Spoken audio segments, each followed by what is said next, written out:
I bought a used 16-foot by 8-foot dock from a guy who had used melamine-coated particle board sheets as his decking material.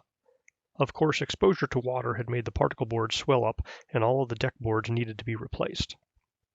2 of the 4 styrofoam floats were in reasonable condition, plus it included a lot of ground contact 2x6 boards, so it was a good deal, even though I had to cut up and dispose of a lot of ruined particle board over the next several weeks.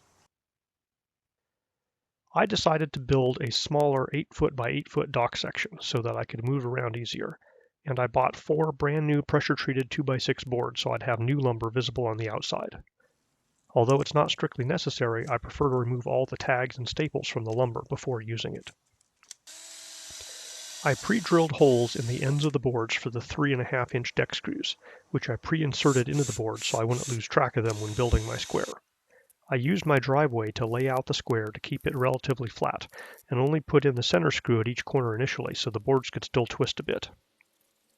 Note that the boards were all the same length, and I didn't trim any of them, so the square is actually a rectangle and it's just slightly larger than it is wide.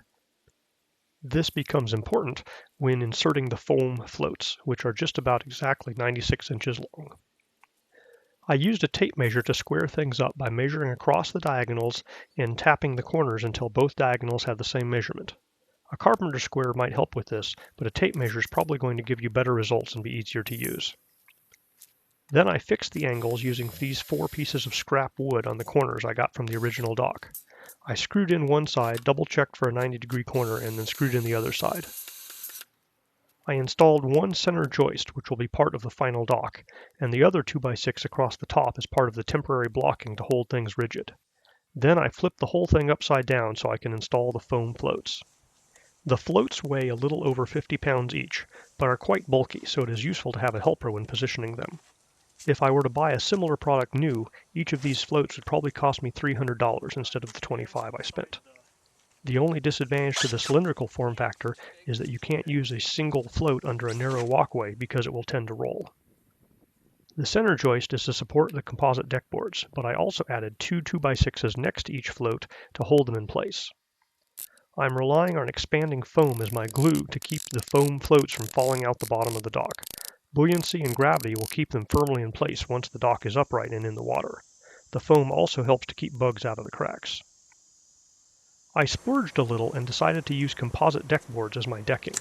I chose them for their longevity and low maintenance, but again, you have to pull all the tags and staples out. I used parts from a wagon to move the dock down to the water before I put the deck boards on because they account for the majority of the weight. How I did that is a story for another video. Once I had the dock in the water, it was easy to move around, and I tied it off to a post and removed the wagon wheels. I used this stainless steel bow eye from Lowe's to give me a place to tie a rope.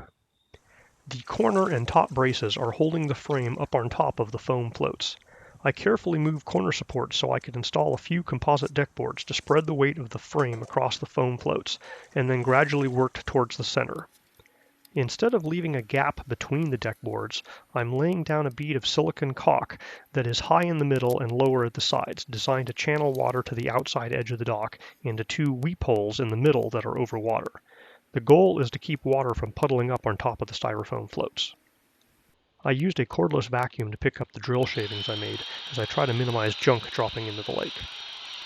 I was also successful in not losing any screws, drill bits, or drivers in the water permanently, although I did have to use a magnet a few times for retrieval purposes. Halfway through, I started at the other end and worked towards the center so that the odd-sized gap would be in the middle. You can see how the weight of the deck boards is pushing the float down on one side. I took special care to square up the first board on each end of the dock, and everything worked out well in the middle. Working in the lake can be a fun experience, but you do have to maintain situational awareness. Bonus points if you can spot the gator out past the torpedo grass. I decided to rip 2 boards so that I wouldn't have one super skinny deck board. The downside to the composite deck boards is that the sawdust they make is more like plastic flakes, but I did this up by my garage where I could vacuum them up. When inserting the very last deck board, I put the screws into it ahead of time so that I could use them as handles.